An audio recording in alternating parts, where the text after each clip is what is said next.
વર્ષથી ધૂળ ખાઈ રહેલા મુદ્દા માલની આખરે હરાજી કરાય, પોલીસ કમ્પાઉન્ડ સ્વચ્છ કરાયું।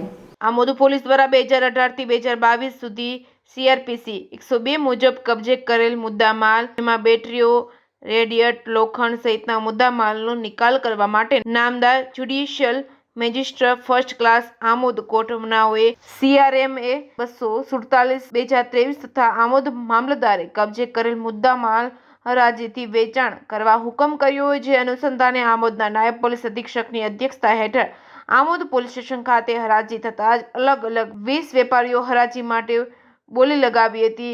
મુદ્દામાલને અપસેટ કિંમત 2,50,000 GST સહિત રાખવામાં આવી હતી, જે હરાજી આમોદના PSI અસવાર દ્વારા ચાલુ કરાતા કરજણના વેપારી દ્વારા છેલ્લી બોલી 2,60,000 લગાવી હતી। પોલીસે GST રસીદ મેળવી તમામ મુદ્દામાલ વેપારીને સુપરત કર્યો હતો। Reporting by Ketan Mehta, Bharuch.